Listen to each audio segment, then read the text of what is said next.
Dito nga pala tayo sa Silver City, rito sa may Tiendesitas.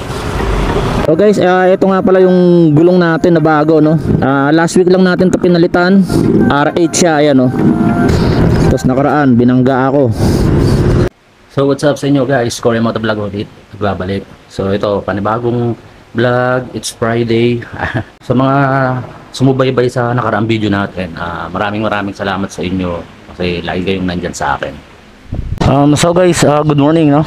Sa mga nagtatanong nga pala, ito na yung ating total ng odometer ng Mio Gravis natin, 132,313.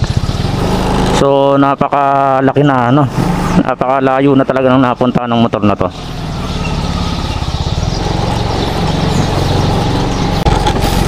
Pero yung motor na to guys, na-refresh na talaga siya. Hindi na kinaya ng black. Sobrang dami ng kinakain na langis.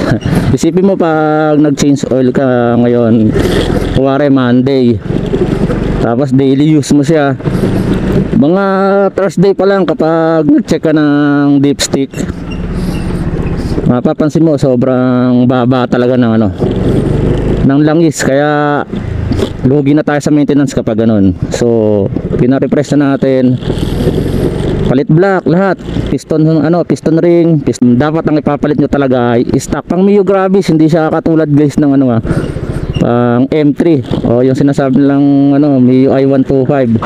Magkaiba sila. So pas na may itlog magkano? 25. Mabila ka isa. May itlog pa?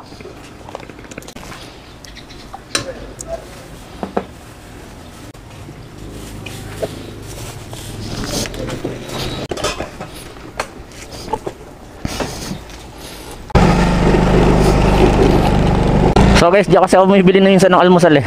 Mura lang. Kapag bumili ka kasi sa bandang Ortigas ng mga almusal, ginto yung presyo. Kaya duman na tayo dyan para makapag-almusal tayo ng sopas sa Philippine Stock Exchange. So guys, yung nakalagay nga pala rito sa likod natin, bagong gulong na R8, no? At sa online lang natin binibili. So bumalik ako sa R8 na gulong kasi dito may tiwala talaga ako kasi kaya mong mag-banking. Di naman sa banking na talagang kasi yung last na nakalagay rito, yung B-rubber, okay rin naman siya. Matagal siyang mapudpod. Kaya lang medyo ako nag-aalangan akong kasi lagi ko siyang nararamdaman na nag-i-skid pag medyo nakalin yung natin, yung takbo natin, lalo kapag dumadaan tayo sa zigzag. Tapos yung presyo nito guys, kapag bumibili kayo sa online, tsempo nyo lang lagi na may mga discount siya. May mga discount, makukuha mo lang siya na 1,200, 1,400, kasi yung minsan yung mga regular price nito nagre-range sa 2,000 din Tapos kung naka-order na kayo dati sa seller na binilan nyo, doon na lang rin kayo lagi para trusted talaga. So guys, bali ganito yung natin, araw-araw na sitwasyon kapag umaga rito sa may halos lagpas ng Robinson, dito sa may Cainta. Tagang sobrang dami na ng sasakyan na yan, lalo dyan kapag sa tapat ng SM ka naabutan ng traffic. Bukod yan guys, ayan, dyan nagtrending yung yung kahit tao na traffic naglalakad sa may sidewalk. So ito sa mga cause din ng traffic, yung mga nag-u-turn na jeep.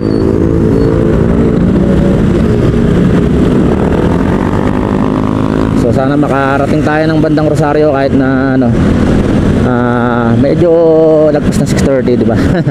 Nakamotor ka naman, yan ang advantage ng nakamotor kapag rush hour.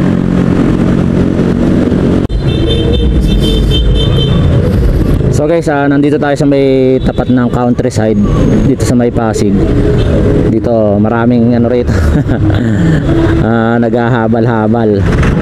Maraming nag-aalok ng sakay kasi ayun nga, 'di ba? Tignan mo. Kawawa yung mga pasahero, 'di ba? Hindi natin alam kung kulang ba sa sasakyan. Pero sobrang traffic, di ba? Tapos hindi pa natutuloy yung phase out ng mga jeep. Kasi maraming marami pang kailangang repasuhin. Mag-eleksyon na, magkakaroon naman ng bagong uupo sa mga ilang opisyal. Tapos yung ganitong problema sa traffic, wala pa rin. Kumbaga parang lifetime concert na to ng lipunan yung traffic. So guys, ito yung grupo na yan, mga habal-habal boys. Yan. Every morning yan. Tapos sa sa lugar na to guys, kaya nagkakaroon ng congestion.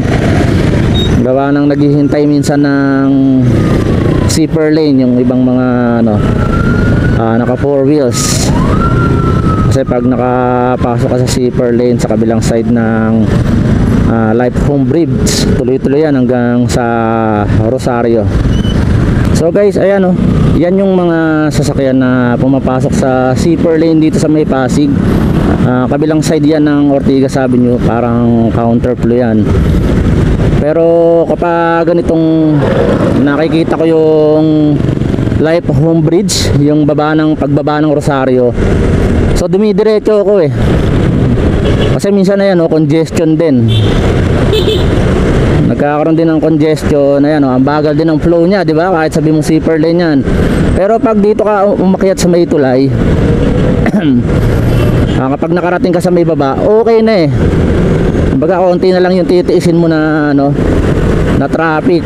So ayan, hanggang ngayon di pa rin sila nagdra-drive ng mabilis diba? Kaya rito sa tulay okay din yan, naunahan mo sila. Pero pagdating dyan sa may dulo ng tulay na to, congestion na yan. Nagawa na, naghihintuan na yung mga public vehicle.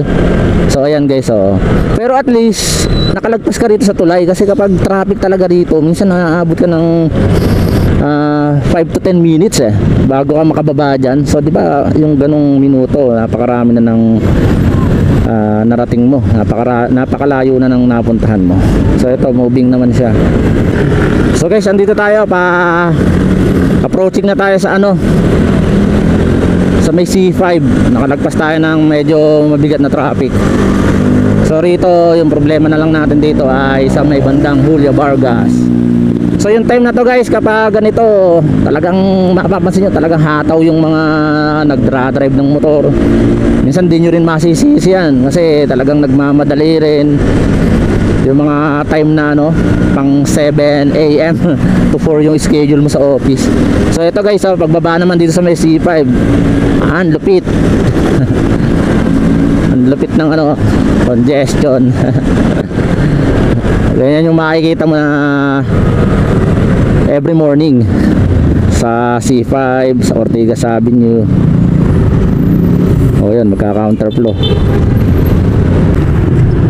So guys, ito nga pala yung gulong natin na bago, last week lang natin to pinalitan. R8 siya, ayan tubeless tire. Umasayad yung ko, sira na kasi itong yung bilog sa may box. Tapos nakaraan, binangga ako. Yung nasa unahan natin guys ay B-rubber pa to, kaya lang bukol-bukol na grabe marami na rin ng problema rito sa motor na to. Ito basag, palitan natin. Tapos bilog na rin yung starkin yan, yung sa caliper. So by the way guys, andito nga pala tayo sa Silver City, rito sa may Tiendesitas. Papunta na tayo ng Julia Vargas. So medyo maaga tayo nakarating dito 6:45 pa lang.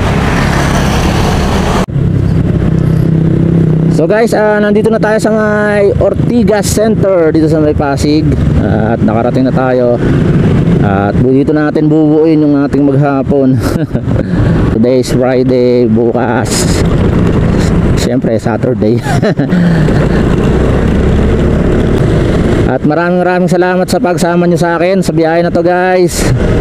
At ito nga, talagang magbabalik na tayo sa pagbablog ni Scorya Motovlog. At muli, sa mga sumusubaybay at ang mga bago pa lang nakakapasok sa channel ni Scoria Motovlog, pakishare naman tong video na to at pakilike, at syempre please don't forget to subscribe, at marami pa tayong mapag-uusapan pa. Hanggang sa muli, Scoria Motovlog, ang inyo pong lingkod.